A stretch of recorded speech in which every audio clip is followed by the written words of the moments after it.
Hi students, welcome to learn with SRG.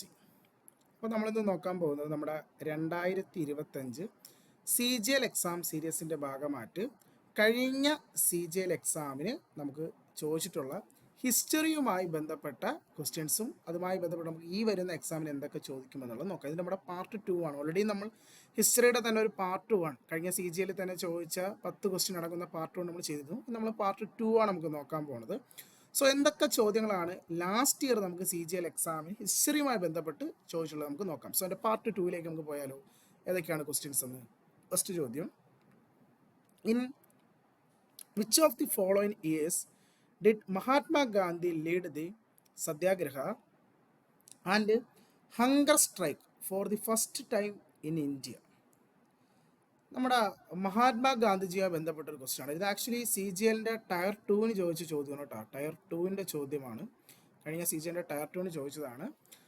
Mahatma Gandhi lead the Satyagraha and hunger strike, ഇതാണ് നമ്മുടെ key അല്ലേ. അത് ഗാന്ധിജി നയിച്ച ഒരുപാട് സമരങ്ങളുണ്ട്. പക്ഷെ നമ്മുടെ ചോദ്യം ഗാന്ധിജി നയിച്ച ആദ്യത്തെ ഹങ്കർ സ്ട്രൈക്ക് എന്നാണ് നമ്മുടെ ചോദ്യം അല്ലേ. സോ ഫസ്റ്റ് ഓഫ് ഓൾ നമുക്കറിയാം ഗാന്ധിജി ഇന്ത്യയിൽ നയിച്ച ആദ്യത്തെ സത്യാഗ്രഹ എന്ന് പറയുന്നത് നമ്മുടെ ചമ്പാരനാണ് അല്ലേ. ചമ്പാരൻ സത്യാഗ്രഹ ഏത് വർഷം? 1970. നമ്മുടെ ഓപ്ഷനിലുണ്ട് 1970 അല്ലേ. പക്ഷേ ആ സമരത്തിൽ ഗാന്ധിജി ഹങ്കർ സ്ട്രൈക്ക് നിരാഹാരം കടന്നു ഇല്ല. സോ എന്തായാലും 1917 അല്ല. പിന്നെ അത് കഴിഞ്ഞ് തൊട്ടടുത്ത വർഷം നമ്മുടെ 1918 2 സമരങ്ങളിൽ ഗാന്ധി പങ്കെടുത്തു അല്ലേ. 18 2 സമരങ്ങൾ അല്ലേ. അതിലൊന്ന് ഗുജറാത്തിലെ ഖേദ സത്യാഗ്രഹ, മറ്റൊരു അഗ്രികൾച്ചർ സ്ട്രൈക്ക് ആയിരുന്നു ഖേദ, അതും 18 അല്ലേ.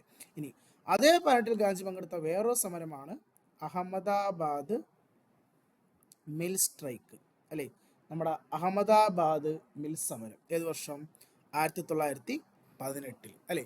സോ നമ്മുടെ ആൻസർ ഏതാടാ? 18 അല്ലേ. കാരണം ഈ അഹമ്മദാബാദ് മിൽ സ്ട്രൈക്കിൽ ഗാന്ധിജി എന്ത് കടന്നു? നിരാഹാരം കടന്നു. അത് ഗാന്ധി തന്നെ ആദ്യമായി ഇന്ത്യയിൽ നിരാഹരണ സമരമാണ് ഏത്? ഈ അഹമ്മദാബാദ് മിൽ സമരം. ഏത് വർഷമാണ്? 18. സോ നമ്മുടെ ആൻസർ ഏതാ? നമ്മുടെ ആൻസർ 1918, 1918 നമ്മുടെ ഉത്തരം കേട്ടോ. നമ്മുടെ കഴിഞ്ഞ CGLൻ്റെ അതും ടയർ 2 ചോദിച്ച ചോദ്യമാണ് കേട്ടോ. സിമ്പിളാണ്, ശരിക്കും പറഞ്ഞാൽ സിമ്പിളാണ്. കാരണം നമ്മൾ ഗാന്ധിജിയുമായി ബന്ധപ്പെട്ട് പഠിക്കുന്ന അതാണ് സമരങ്ങളിൽ പഠിക്കുന്നൊരു ചോദ്യമാണ് ഗാന്ധിജിയുടെ ആദ്യത്തെ ഹങ്കർ സ്ട്രൈക്ക് അഹമ്മദാബാദ് മിൽ സമരം. ആ വർഷം 1918 അല്ലേ. ഇനി ഇതിലിപ്പോൾ ഹങ്കർ എന്നില്ല, ഗാന്ധിയുടെ ആദ്യത്തെ സമരം എന്നായിരുന്നെങ്കിൽ നമുക്ക് പറയാമായിരുന്നു ഏതാണ്? ചമ്പാരനാണ്. ഏത് വർഷം? 1970, 1917. സോ ഞാൻ നേരത്തെ പറഞ്ഞിട്ടുണ്ട് നമ്മുടെ ഗാന്ധിജിയുമായി ബന്ധപ്പെട്ട് ഒരുപാട് ക്വസ്റ്റ്യൻസ് ടയർ 1 ധാരാളം ക്വസ്റ്റ്യൻ ചോദിച്ചിട്ടുണ്ടായിരുന്നു കേട്ടോ. നമ്മുടെ ടയർ 1 കേട്ടോ, CGLൻ്റെ ടയർ 1 ഏകദേശം ഒരു 12 ക്വസ്റ്റ്യൻ, 11-12 ക്വസ്റ്റ്യൻ ആണ് ഗാന്ധിജിയുമായി ബന്ധപ്പെട്ട് ചോദിച്ചിരുന്നത് ടയർ 1. ടയർ 2 ചോദിച്ചൊരു ചോദ്യമായിരുന്നു ഗാന്ധിജിയുമായി ബന്ധപ്പെട്ട ഈ ഒരു ക്വസ്റ്റ്യൻ. ഓക്കെ, ദെൻ നെക്സ്റ്റ് ക്വസ്റ്റ്യനിൽ പോയാലോ. നമ്മുടെ അടുത്ത ചോദ്യം, who among the following launched the home rule league in 1916 at Madras? നമ്മുടെ ഹോം റൂൾ മൂവ്മെൻറ്റ് അല്ലേ, അതാണ് നമ്മുടെ ഹോം റൂൾ മൂവ്മെൻറ്റ് ഉണ്ടല്ലോ. അത് ഏത് വർഷമാണ് ഫൗണ്ട് ചെയ്തത്? സോ തന്നെ അവിടെ ഒരു ക്വസ്റ്റ്യൻ ഉണ്ട്. 1916 അല്ലേ. നമ്മുടെ 1916 home rule league, home rule movement എന്ത് ചെയ്യുന്നത്? രൂപീകരിച്ചത്. അതിൽ നമ്മുടെ ചോദ്യം അതിന് മദ്രാസിൽ ആരാണ് ലോഞ്ച് ചെയ്തതെന്നാണ്. കാരണം ഈ ഹോം റൂൾ മൂവ്മെൻറ്റ് ഇന്ത്യയിലെ 2 സ്ഥലങ്ങളായിരുന്നു വെന്യൂ ആയത്. ഒന്ന് മദ്രാസും 2 പൂനെയും കേട്ടോ. 2 സ്ഥലമാണ് ഹോം റൂളിന് ലോഞ്ച് ചെയ്തത്. ഒന്ന് മദ്രാസിലും 2 പൂനെയിലും. ഇതിൽ മദ്രാസിലായിരുന്നു നമ്മുടെ ചോദ്യം. സോ മദ്രാസിൽ നമ്മുടെ ഓപ്ഷൻ സി അനി ബസന്റ് ആണ്. നമ്മുടെ അനി ബസന്റ് ആണ് മദ്രാസിൽ ഹോം റൂൾ മൂവ്മെൻറ്റ് എന്ത് ചെയ്ത് ലോഞ്ച് ചെയ്തത്. എന്നാൽ പൂനെയിലാണോ? ഇപ്പോൾ ഈ ക്വസ്റ്റ്യൻ പൂനെ എന്നായിരുന്നെങ്കിൽ ലീഗ് അറ്റ് പൂനെ എന്നായിരുന്നെങ്കിൽ നമ്മുടെ ലോകമാന്യ തിലക്, നമ്മുടെ ബാലഗംഗാധർ തിലകാണ്. കാരണം ഈ ഓപ്ഷനിൽ ഉണ്ടല്ലേ, ഓപ്ഷൻ എ തിലക് തന്നെയാണല്ലേ. പക്ഷെ പൂനെ ആയിരുന്നെങ്കിൽ നമുക്ക് തിലക് ആൻസർ എടുക്കാമായിരുന്നു. പക്ഷെ നമ്മുടെ ചോദിച്ച മദ്രാസ് ആണ്. സോ മദ്രാസ് നമ്മുടെ അനി ബസന്റ് ആണ്. അനി ബസന്റ് ഏറ്റവും വലിയ പ്രത്യേകത നമുക്കറിയാം അല്ലേ. എന്താണ്? നമ്മുടെ ഇന്ത്യൻ നാഷണൽ കോൺഗ്രസിൻ്റെ, നമ്മുടെ INCയുടെ ആദ്യത്തെ വുമൺ പ്രസിഡന്റ് ആണല്ലേ. ഇന്ത്യൻ നാഷണൽ കോൺഗ്രസിൻ്റെ ആദ്യത്തെ വനിതാ പ്രസിഡന്റ് കൂടിയാണ് ആര്? നമ്മുടെ അനി ബസന്റ്. പക്ഷേ പുള്ളിക്കാരി ഒരു ഇന്ത്യക്കാരിയാണോ? അല്ല, പുള്ളിക്കാരി വിദേശിയാണ് അല്ലേ. അയർലൻഡുകാരിയാണ് ആര്? അനി ബസന്റ്. പുള്ളിക്കാരിയാണ് ഇന്ത്യൻ നാഷണൽ കോൺഗ്രസിൻ്റെ ആദ്യത്തെ എന്താണ് വുമൺ പ്രസിഡന്റ്. അത് ഏത് വർഷമാണ്? 1970. അതായത് ഹോം റൂൾ വരുന്നതിൻ്റെ അടുത്ത വർഷം. ഹോം റൂൾ 16 പുള്ളിക്കാരി കൊണ്ടുവരുന്നു. 16 അപ്പോൾ പുള്ളിക്കാരി ഫേമസ് ആവുന്നു, നമ്മുടെ ഇന്ത്യൻ നാഷണൽ കോൺഗ്രസിൽ അംഗത്വം കിട്ടുന്നു. 17 തൊട്ടടുത്ത വർഷം കൽക്കട്ട സെഷനിൽ വെച്ച് ആനി ബസന്റ് ആരാവുന്നു, പ്രസിഡന്റ് ആവുന്നു. ഇവിടെ അടുപ്പിച്ച 16 ഹോം റൂൾ വരുന്നു, 17 പുള്ളിക്കാരി INCയുടെ എന്താവുന്നു, ആദ്യത്തെ വനിതാ പ്രസിഡന്റും ആവുന്നു കേട്ടോ. സോ അപ്പം കൃത്യമായി നോട്ട് ചെയ്യുക, രണ്ടിടങ്ങളിലാണ് ഹോം റൂൾ മൂവ്മെന്റ് ആരംഭിച്ചത്. എവിടെയൊക്കെയാ, മദ്രാസിലും പൂനെയിലും കേട്ടോ. മദ്രാസിലാണ് നമുക്ക് ചോദ്യമെങ്കിൽ ആനി ബസന്റ്. അപ്പോൾ പൂനെ ആയിരുന്നെങ്കിലോ നമുക്ക് ഉത്തരം ആരാ, ലോകമാന്യ തിലക്. അതുപോലെ തന്നെ നമ്മൾ പഠിച്ചിട്ടുള്ളതാണ്, ഈ ഹോം റൂൾ മൂവ്മെന്റിന്റെ ഭാഗമായി ഇവർ രണ്ടുപേരും 2 പത്രങ്ങൾ വെച്ച് അന്ന് പബ്ലിഷ് ചെയ്തിട്ടുണ്ടായിരുന്നു അല്ലേ, ആനി ബസന്റിന്റെ പത്രവും അതുപോലെ തന്നെ നമ്മുടെ തിലകിന്റെ പത്രവും. അത് ഏതൊക്കെയായിരുന്നു ആ പത്രങ്ങൾ, ഓർമ്മയുണ്ടോ? ഇവർ രണ്ടുപേരുടെയും പത്രങ്ങൾ, അതിൽ ആനി ബസന്റിന്റെ 2 പത്രമാണ്, ഒന്ന് ന്യൂ ഇന്ത്യയും മറ്റൊന്ന് കോമൺ വീലും. ആനി ബസന്റിന്റെ 2 പത്രങ്ങൾ ഏതൊക്കെയാണ്, ന്യൂ ഇന്ത്യയും കോമൺ വീലും. അതുപോലെ തിലകിന്റെ ആണെങ്കിലോ, തിലകിന്റെ 2 പത്രങ്ങളാണ്, ഒന്ന് Kesari, then second one Maratha അല്ലെ, കേസരിയും മറാത്തിയും അല്ലെ. ഏറ്റവും ശ്രദ്ധിക്കേണ്ട കാര്യം, തിലകന്റെ കേസരി എന്ന് പറയുന്ന പത്രം, തിലക് ബാലഗംഗാധര തിലക് ഇറങ്ങിയ പത്രമാണ് കേസരി, അതൊരു എന്താണ്, മറാത്തി വീക്കിലി ആയിരുന്നു, ഒരു മറാത്തി വീക്കിലി. തിലകിന്റെ മറാത്തി വീക്കിലി അതെന്ന് ചോദിച്ചാൽ കേസരി, എന്നാൽ മറാത്ത ഒരു ഇംഗ്ലീഷ് വീക്കിലി കേട്ടോ. മറാത്ത എന്താണ്, ഇംഗ്ലീഷ് കേട്ടോ. ലാംഗ്വേജ് തിരിഞ്ഞു വരും, ശ്രദ്ധിക്കണം കേട്ടോ. ബാലഗംഗാധര തിലക് മറാത്തി ലാംഗ്വേജിൽ ഒരു വീക്കിലി ഇറക്കിയിട്ടുണ്ടായിരുന്നു, പക്ഷെ അതെന്തല്ല, മറാത്തയല്ല, അതെന്താണ്, കേസരിയാണ് കേട്ടോ. എന്നാൽ മറാത്ത ഒരു ഇംഗ്ലീഷ് വീക്കിലി, ആരുടെ, നമ്മുടെ ബാലഗംഗാധർ തിലകിന്റെ. അപ്പൊ ഇവർ അന്ന് ഇതിന്റെ ഭാഗമായി ഇറക്കിയ 2 പത്രങ്ങളാണ് കേട്ടോ, ന്യൂ ഇന്ത്യയും കോമൺ വീലും. ആരുടെ പത്രങ്ങളാണ്, ആനി ബസന്റ്. ഓക്കെ, സോ ഇത് നമ്മുടെ ടയർ 1 CGന്റെ കഴിഞ്ഞ ടയർ 1 ചോദിച്ചൊരു ചോദ്യം കേട്ടോ. ഓക്കെ, നമുക്ക് നേരത്തെ അടുത്ത ക്വസ്റ്റിലോട്ട് പോയാലോ. അടുത്ത ചോദ്യം, യെസ്, ഇത് നമ്മുടെ കഴിഞ്ഞ CGന്റെ ടയർ 2ന്റെ ചോദ്യം കേട്ടോ. ടയർ 2 ചോദിച്ച ചോദ്യമായിരുന്നു. ടയർ 2ന്റെ ചോദ്യമാണ്, Mathura was the second capital of dash dynasty. നമ്മൾ ഡൈനാസ്റ്റികൾ പറയുമ്പോൾ കൃത്യമായി ഞാൻ പറഞ്ഞിട്ടുണ്ട്, പഠിക്കേണ്ട കാര്യമാണ് ഡൈനാസ്റ്റിയുടെ ഫൗണ്ടേഴ്സും ഡൈനാസ്റ്റികളുടെ ക്യാപിറ്റൽ പഠിക്കുമ്പോൾ കൃത്യമായി പറഞ്ഞു തന്നിട്ടുണ്ട്. ക്യാപിറ്റൽ പഠിക്കുമ്പോൾ എത്ര, ഇപ്പം 2ഓ 3ഓ ക്യാപിറ്റൽ ഉണ്ടെങ്കിൽ ആ ഓർഡറിൽ തന്നെ പഠിക്കണം, ഫസ്റ്റ് ഏത്, സെക്കൻഡ് ഏത്, തേർഡ് ഏത്, അങ്ങനെ കൃത്യമായിട്ട് തന്നെ എന്ത് ചെയ്യണം, പഠിക്കണം. സോ ഏത് ഡൈനാസ്റ്റിയുടെ സെക്കൻഡ് ക്യാപിറ്റൽ ആണ് മധുര എന്ന് പറയുന്നത്? മധുര ഏതാണ്? ഈ മധുരയല്ല, നമ്മുടെ മധുരയാണ്. മധുര എന്ന് പറഞ്ഞാൽ ഏതാ, ഉത്തർപ്രദേശിലെ മധുര അല്ലേ. സോ ഡൈനാസ്റ്റി ആരാടാ, ഗുപ്തന്മാരുടെ മധുര ഉണ്ടായിരുന്നോ? ഇല്ല. ഗുപ്തന്മാരുടെ ക്യാപിറ്റൽ എവിടെയാണ് വരുന്നത്? പ്രയാഗും പാടലിപുത്രയും അല്ലേ. അതായിരുന്നു ആരുടെ ക്യാപിറ്റൽ? ഗുപ്തന്മാരുടെ. അപ്പൊ ഗുപ്ത അല്ല. മൗര്യ ആണെങ്കിൽ ഒറ്റ സ്ഥലമേ ഉള്ളൂ, പാടലിപുത്ര മാത്രം, പാടലിപുത്രയായിരുന്നു അല്ലേ, മൗര്യ അല്ല. കുഷൻ ഡൈനാസ്റ്റി അല്ലേ, കുഷന് 2 സ്ഥലങ്ങളാണ് ക്യാപിറ്റലായിട്ട് വന്നിട്ടുള്ളത്. കുഷൻ ഡൈനാസ്റ്റി, കുഷന്റെ ഫസ്റ്റ് ക്യാപിറ്റൽ പുരുഷപുര എന്ന സ്ഥലമാണ്. ഇന്നത്തെ നമ്മുടെ പേശ്വർ അല്ലേ, നമ്മുടെ പേശ്വറിന്റെ പഴയ പേരാണ് പുരുഷപുര, അതായിരുന്നു. 2ാമത്തെ ക്യാപിറ്റൽ ആയിരുന്നു ഏത്? മധുര. യെസ്, ആൻസർ ആയി അല്ലേ. Mathura was the second capital of which dynasty? Kushan dynasty. നമ്മൾ ക്ലാസ്സിൽ പഠിക്കുന്നതാണല്ലേ, കുഷൻ വംശത്തിന്റെ 2ാമത്തെ ക്യാപിറ്റൽ. കാരണം ഏത് രാജാവാണ് ഈ മധുരയിലേക്ക് കൊണ്ടുപോയത്? കുഷൻ വംശത്തിലെ ഏറ്റവും ഫേമസ് രാജാവായ കനിഷ്കനായിരുന്നു അല്ലേ, കനിഷ്കൻ. ഈ കഴിഞ്ഞ CGന്റെ ടയർ 2ൽ ഒരു ഷിഫ്റ്റ്, നമുക്കറിയാം 2 ഷിഫ്റ്റാണ് നടന്നത് ടയർ 2ൽ. അതിൽ ഒരു ഷിഫ്റ്റ് ചോദിച്ച ചോദ്യം ഇതാണ്, Mathura was second capital of dash dynasty, അത് കുഷൻ. അടുത്ത ഷിഫ്റ്റ് ചോദിച്ച ചോദ്യമായിരുന്നു, ഈ കനിഷ്കൻ കുഷൻ വംശത്തിലെ എത്രാമത്തെ രാജാവായിരുന്നു? എത്രാമത്തെ രാജാവ്. വേറെ അടുത്ത ഷിഫ്റ്റ്, അങ്ങനെ 2 ഷിഫ്റ്റാണല്ലോ നടന്നത് ടയർ 2ൽ. അതിൽ 2ാമത്തെ ഷിഫ്റ്റ് ചോദിച്ചതാണ് കനിഷ്കൻ ഈ ഡൈനാസ്റ്റിയിലെ, ഏത്, കുഷൻ ഡൈനാസ്റ്റിയിലെ എത്രാമത്തെ റൂളർ? 3ാമത്തെ റൂളർ ആണ് അല്ലേ. എത്രാമത്തെയാണ്? 3rd റൂളർ അല്ലേ. കുഷൻ ഡൈനാസ്റ്റിയിലെ 3ാമത്തെ റൂളർ ആരാ? കുഷൻ ഡൈനാസ്റ്റിയുടെ സ്ഥാപകൻ, ഫസ്റ്റ് ഫൗണ്ടർ എന്ന് പറഞ്ഞാൽ ആരാ? കജുല ഖട്ഫീസസ് അല്ലേ. കജുല ഖട്ഫീസസ് ഫൗണ്ടർ അല്ലേ, കുഷൻ ഡൈനാസ്റ്റിയുടെ സ്ഥാപകൻ. അത് കഴിഞ്ഞ് മകൻ ആര് വരുന്നു? വിമ ഖട്ഫീസസ് അല്ലേ, വിമ ഖട്ഫീസസ് വരുന്നു. ദെൻ വിമയുടെ മകനാണ് ദ 3rd റൂളർ ആര്? കനിഷ്കൻ, വിമ ഖട്ഫീസസ് അല്ലെ. കജുല വിമ കനിഷ്കൻ അല്ലെ, കജുല ഖട്ഫീസസ്, വിമ ഖട്ഫീസസ്, ദെൻ കനിഷ്കൻ. സോ എത്രാമത്തെ റൂളറാ? കനിഷ്കൻ, 3rd റൂളർ. ഒരു ക്വസ്റ്റ്യൻ ചോദിച്ചതാ കഴിഞ്ഞ ടയർ 2 CGന്റെ ടയർ 2 തന്നെ ചോദിച്ച ചോദ്യമാണ് കേട്ടോ. സോ വളരെ ഇമ്പോർട്ടൻ്റ് ആണ് ഇത്. ആക്ച്വലി ഇത് റിപ്പീറ്റഡ് ചോദ്യമാണ് കേട്ടോ. ഈ ക്വസ്റ്റ്യൻ നേരത്തെ ചോദിച്ചിട്ടുണ്ട്, മധുര ഏത് ഡൈനാസ്റ്റിയുടെ ക്യാപിറ്റൽ ആണെന്ന്. Second capital of which Kushan dynasty. അതിലേത് രാജാവിൻ്റെ? കനിഷ്കന്റെ ക്യാപിറ്റലാണ് ഏത്? മധുര. കേട്ടോ, ഇതേ സെയിം ക്വസ്റ്റ്യൻ ടയർ 1 ഉണ്ടായിരുന്നു കേട്ടോ. ടയർ 1 ഈ മധുര ബേസ് ചെയ്ത ഒരു ക്വസ്റ്റ്യൻ ഉണ്ടായിരുന്നു.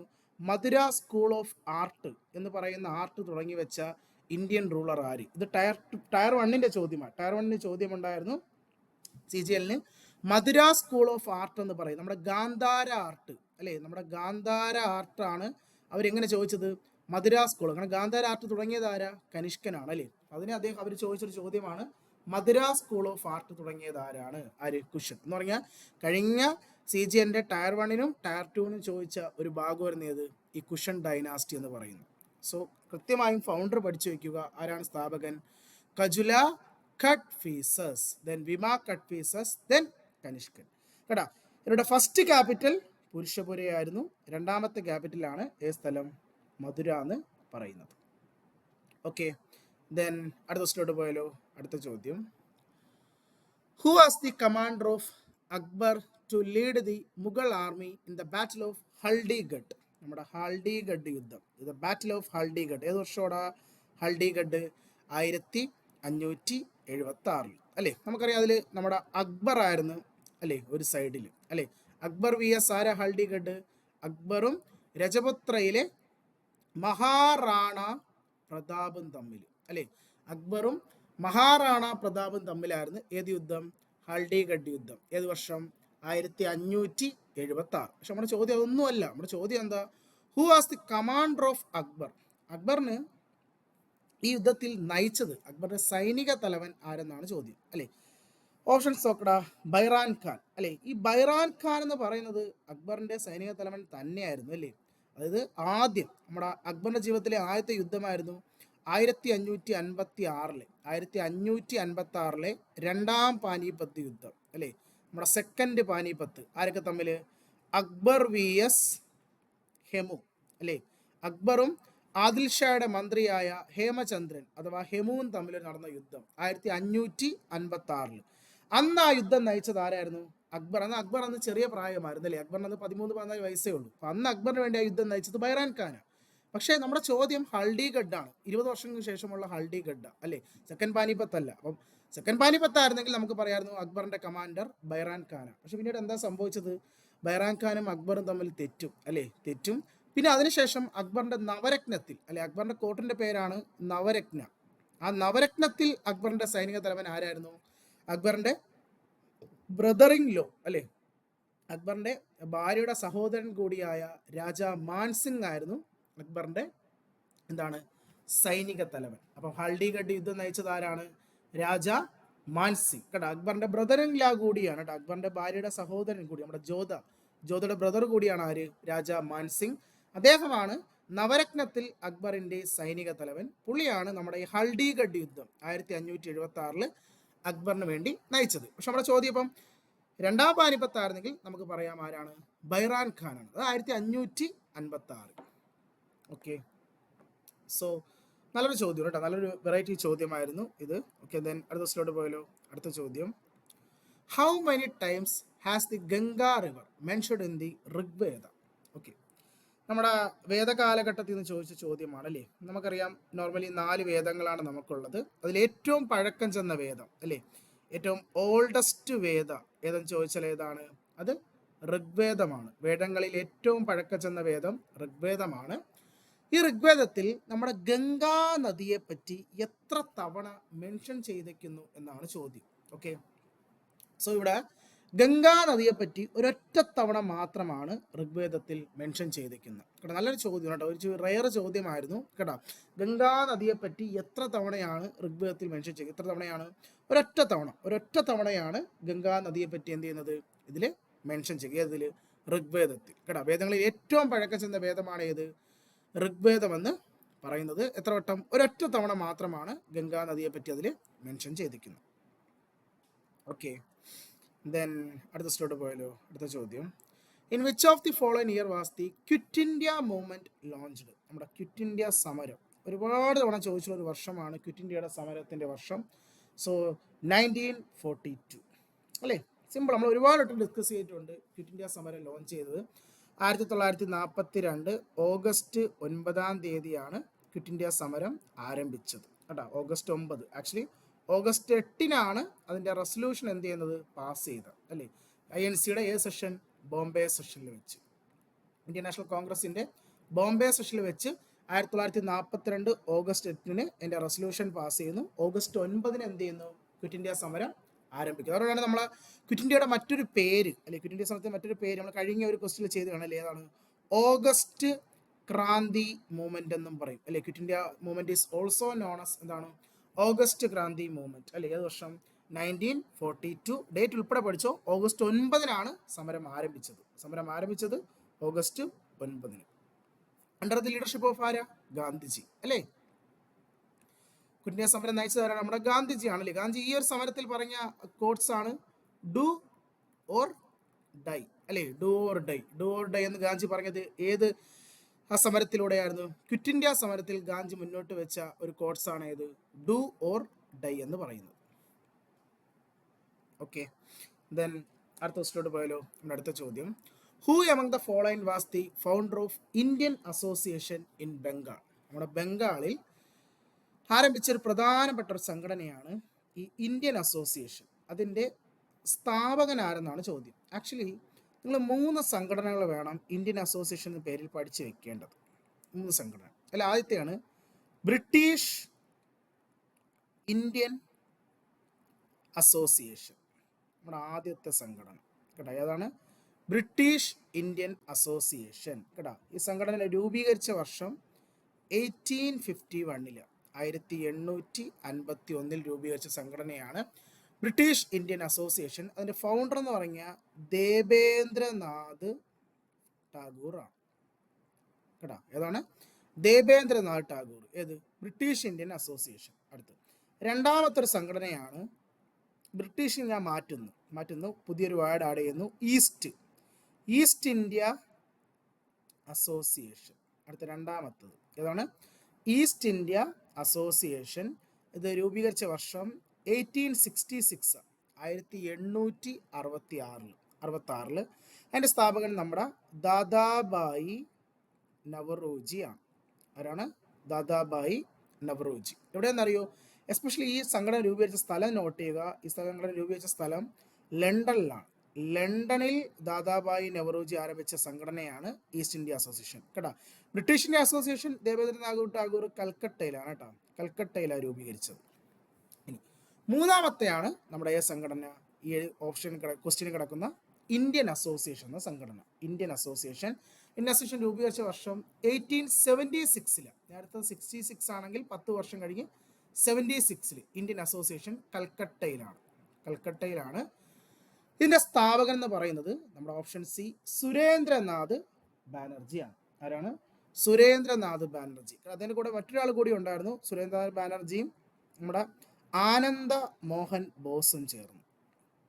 ആനന്ദ മോഹൻ ബോസ് ഇവർ രണ്ടും കൂടെ ചേർന്ന് രൂപീകരിച്ച ഒരു സംഘടനയാണ് ഇന്ത്യൻ അസോസിയേഷൻ. ഏത് വർഷം, 1876. എവിടെയാ, കൽക്കട്ടയിലാണ് ഈ ഒരു സംഘടന രൂപീകരിച്ചത്. സോ ഇത് മൂന്നും അങ്ങനെ ഒരുമിച്ച് പഠിക്കുക കേട്ടോ. കാരണം മൂന്നിലും ഒരു കോമൺ വേർഡ് എന്ന് പറഞ്ഞാൽ ഇന്ത്യൻ അസോസിയേഷൻ എന്നൊരു വേർഡ് ഉണ്ടല്ലേ.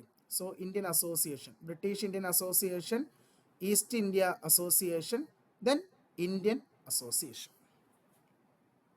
ഓക്കെ, ദെൻ അടുത്ത സ്റ്റോഡ് പോയാലോ. അടുത്ത ചോദ്യം, what is the Vedic name of river Sutlej which is a part of Sapta Sindhu mention Rigveda. നമുക്ക് വീണ്ടും ഋഗ്വേദത്തിൽ നിന്ന് കിട്ടിയൊരു ചോദ്യമാണ് അല്ലേ.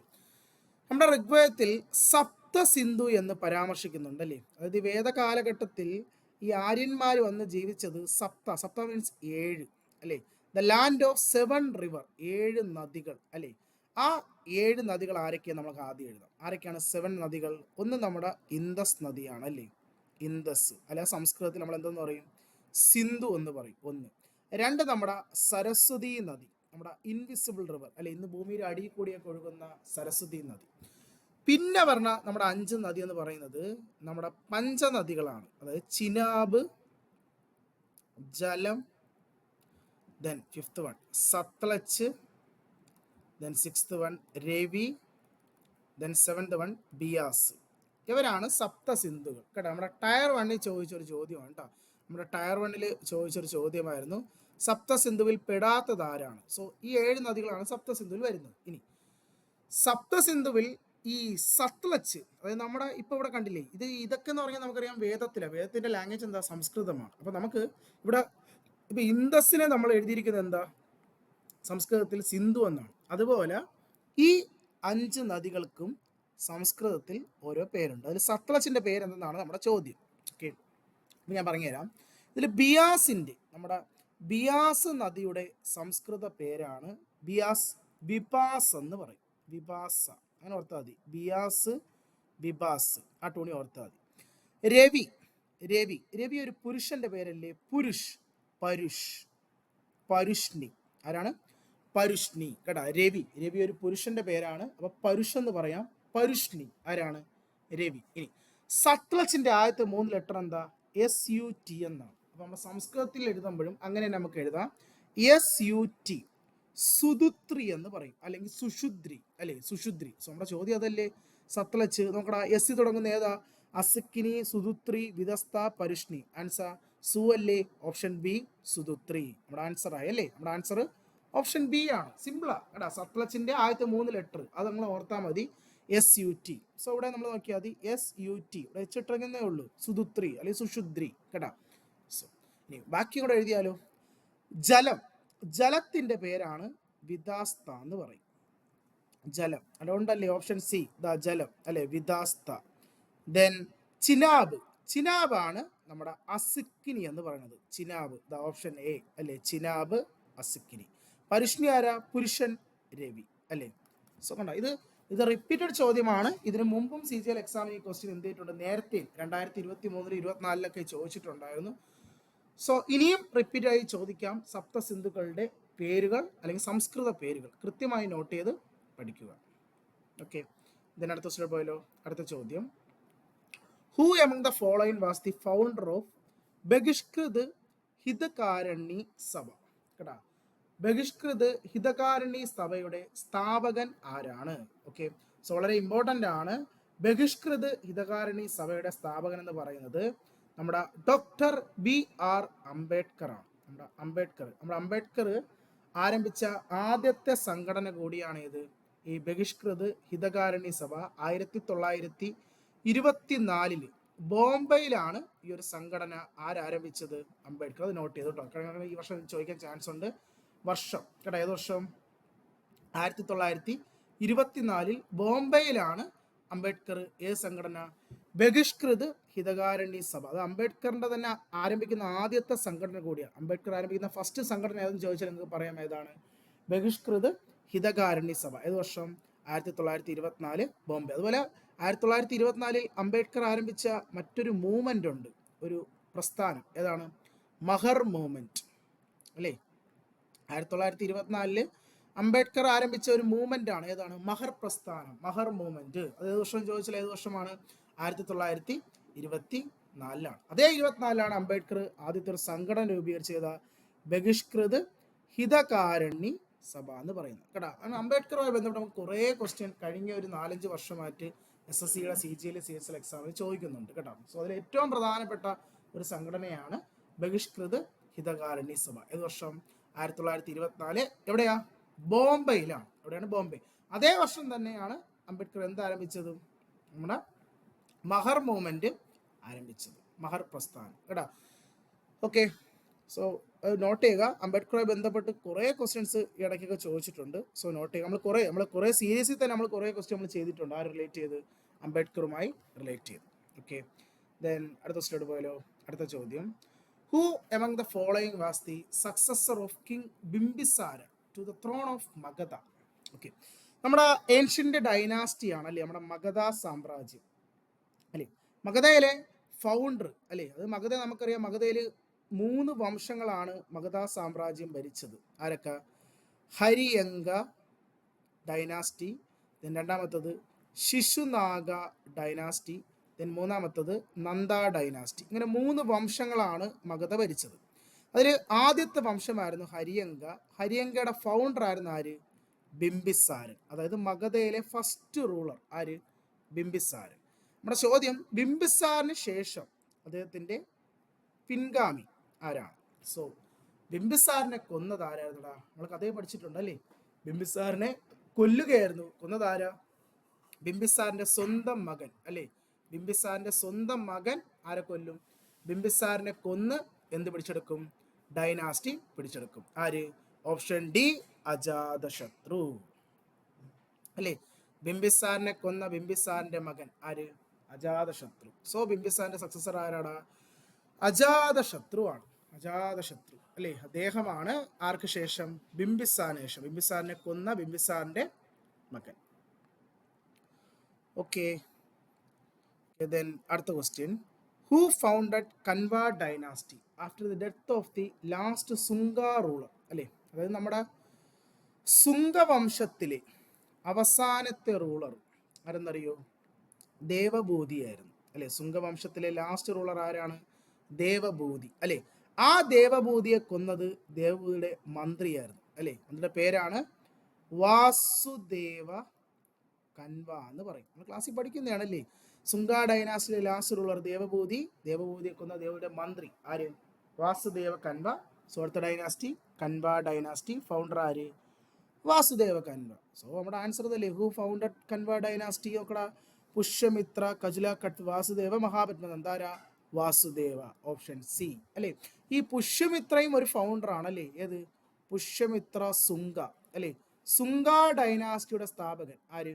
പുഷ്യമിത്ര അല്ലേ. അതുപോലെ കജുല കട്ട്ഫീസസ് നമ്മൾ എന്ത് പഠിച്ചതാണല്ലേ? ഏ ഡൈനാസ്റ്റി? കുശന ഡൈനാസ്റ്റി അല്ലേ. കനിഷ്കന്റെ കുശന, എവിടത്തെ ഫൗണ്ടർ ആയിരുന്നു? കജുല കട്ട്ഫീസസ്. മഹാപത്മ എന്ന് പറഞ്ഞാൽ Nanda dynasty, Mahapadma Nanda, Nanda dynasty founder. ഇതെല്ലാം ഫൗണ്ടേഴ്സ് തന്നെയാണ് അല്ലേ. അതിൽ കൻവ ഡൈനാസ്റ്റിയുടെ സ്ഥാപനം എന്ന് പറയുന്നത് വാസുദേവ കൻവയാണ്. വാസുദേവ കൻവ. ഓക്കെ, ഓക്കേടാ.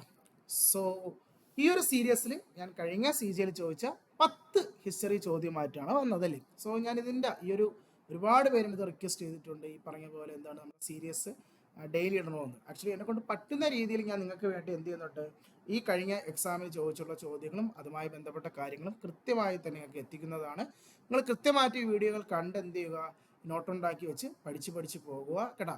നിങ്ങൾക്ക് ഈ വരുന്ന CGL എക്സാമിന് GK നിന്നും നല്ലൊരു സ്കോർ, നല്ലൊരു മാർക്ക് നമുക്ക് എന്താണ് ഈ PVQ നിന്നൊക്കെ നമുക്ക് എന്ത് ചെയ്യാൻ പറ്റും? സെറ്റ് ചെയ്തെടുക്കാൻ പറ്റുന്നതാണ്. കാരണം ഇത്രയും വർഷവും അങ്ങനെ തന്നെയാണ്. ഇപ്പോൾ നമ്മൾ കഴിഞ്ഞ നിങ്ങൾ ടയർ വണ്ണിൻ്റെ ചോദ്യങ്ങളൊക്കെ നമ്മൾ ചെയ്തുകൊണ്ടിരിക്കുകയാണ്. അപ്പം ഓൾറെഡി GK ഒക്കെ പ്രിപ്പയർ ചെയ്യുന്ന ആൾക്ക് മനസ്സിലാക്കാൻ പറ്റും. കാരണം ഇതെല്ലാം മുൻവർഷം ചോദിച്ച ചോദ്യങ്ങൾ തന്നെയാണ്. അപ്പോൾ അവർക്ക് പിടികിട്ടും ഇതെല്ലാം മുൻവർഷം ചോദിച്ച തന്നെയാണ്. അത് തന്നെയാണ് ഇനി വരുന്നത്. ഇപ്പോൾ കഴിഞ്ഞ വർഷം ചോദിച്ചത് തന്നെയാണ് ഈ വർഷവും ഇനി ചോദിക്കാൻ പോകുന്നത്. പക്ഷെ ആ ചോദ്യങ്ങൾ അതേപാടെ ആയിരിക്കണമെന്നില്ല. ആ ചോദ്യങ്ങൾ ചോദിച്ച മേഖലയിൽ നിന്ന് നമുക്ക് ക്വസ്റ്റ്യൻസ് വരുന്നതാണ്. ഓക്കെ, സോ അടുത്ത സീരീസുമായി ഞാൻ വീണ്ടും വരുന്നതാണ്. ഓക്കെ.